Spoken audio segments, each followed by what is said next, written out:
Hi everyone, my name is Shubhankar Goswami. I'm lecturer at the Department of Interior Architecture and Design.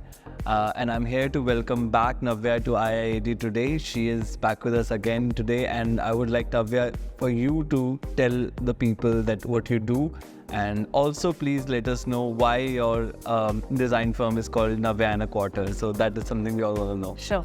Hi, I'm Navya Agarwal and I run a space design studio in Delhi by the name of Navya and a Quarter. The name Navya, I think no second guesses for that, but and a quarter because I think when I started and we got our first large project, it was some 5,000 square foot of space, and it was a little unnerving to be doing such a large space. And then we kind of sat down, broke it up into smaller rooms, and we're like, okay, we're just focusing on a room, and a room is what a quarter is. And yeah, that's where it's Navya focusing on one room at a time and not the larger space, which is overwhelming. And how has it been for you to set the whole thing on your own? And you were working, there's another organization that you started initially, so please share that with us also. So my journey started a year after college. My first company is Studio Wood, where we practice furniture design. I think when we were showcasing a lot of furniture, people came up to us and they started asking about, how we showcase the products and how we style the spaces around them, and that's how we got into interiors firsthand. Ever since that, interiors has been my core and my passion, something that I really enjoy. And in 2020, I started my second company, which is Navya and a Quarter, which practices space design. And yeah, this journey has been interesting because we've done different kind of spaces. We're doing residential, we're doing commercial, we're doing retail. We've done exhibitions, we've done ad sets. So I think it's like a mix of anything that comes under the realm of space, and not just, interiors for residences or just one. So you shared your approach with us in the name itself. Yeah. That you take one quarter at a time.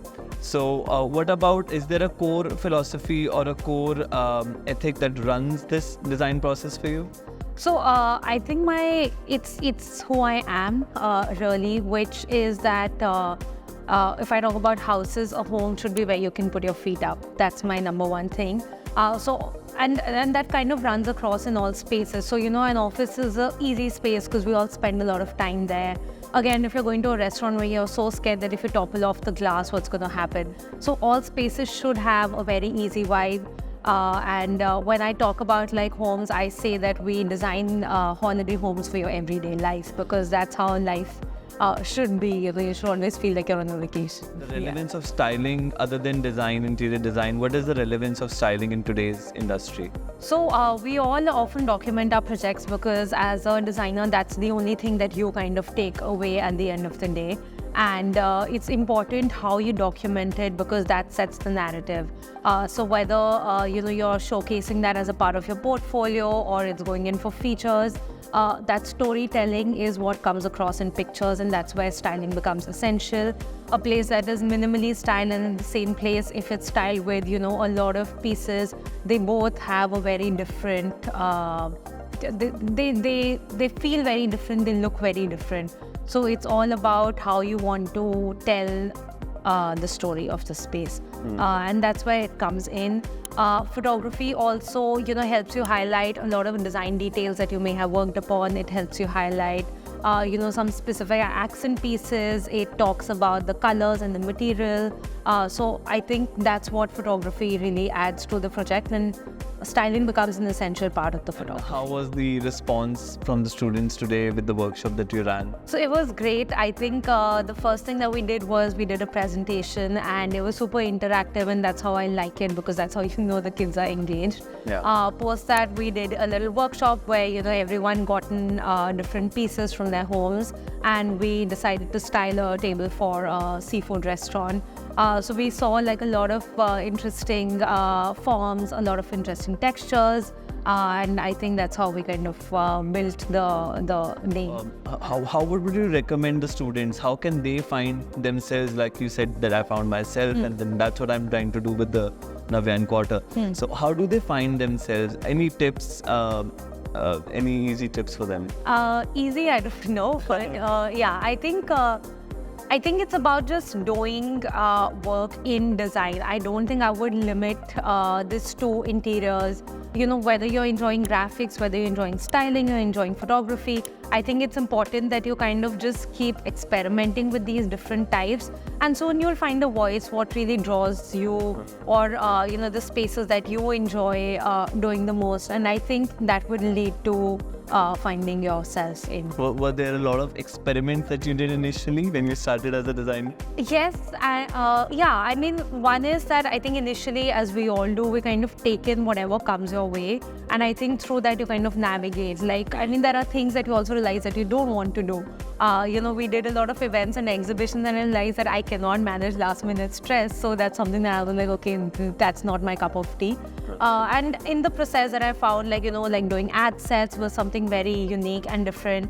I think tying ad sets to the styling conversation, ad sets are styled very differently because everything is seen purely from a camera angle and nothing is actually experienced live. So I think it just gave me an insight into that.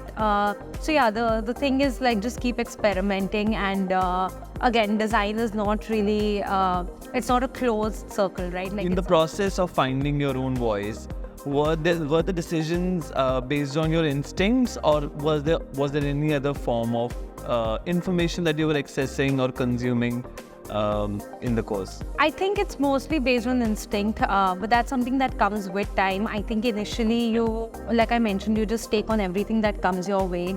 You know, there are projects that would excite you more. There are clients that would excite you more. So I wouldn't say just a brief is important. Even the people that you work with is very important. There are organizations that you know, give you full liberty and freedom to do whatever, you know, you're saying.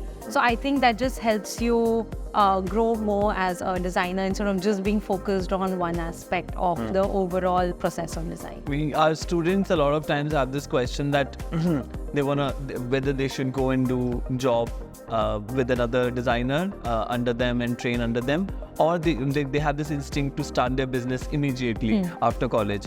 What would you recommend them to do? I don't think there's any right or wrong. I'm a bunch of the latter. You know, that I was right out of college, and that's when we began our very first company, less than a year out of college. And I think that worked well for me. I think there are things that I feel that, I needed a little more, you know, hand-holding for, which now the juniors of my team kind of bring in. So, you know, I learned about contract structure, all of that while I was on the job. And I think now, like, you know, bringing in new kind of structure is something that kids from who worked in other organizations, they kind of bring that to the table, and we, you know, we just sponge that in and take it up as a part of our organization. And I think when it comes to, if you're starting off on your own, it's very important to have somebody who knows more than you do. And I think the best case in interiors are contractors and vendors. No one knows more about site than the people who actually make it. So I think that's been great, like, you know, working with a bunch of contractors who will tell you better detail than perhaps what you've studied, or will tell you a smarter way of working your way around the whole process. So yeah, but it's important to learn. So whether it's learning on the job or learning off site, yeah, it's like a constant approach towards learning needs to be there. And Yeah. you have already employed some of our ex-students. Yeah. And share with us, how is that experience? How are they doing? It's great. I think like the association started maybe, I think the first person we hired at Navanda Quarter was from IIAD. And and she stuck around with us for about 2 years, and then she went in for her master's. We've had a bunch of interns and full-time employees since then as well.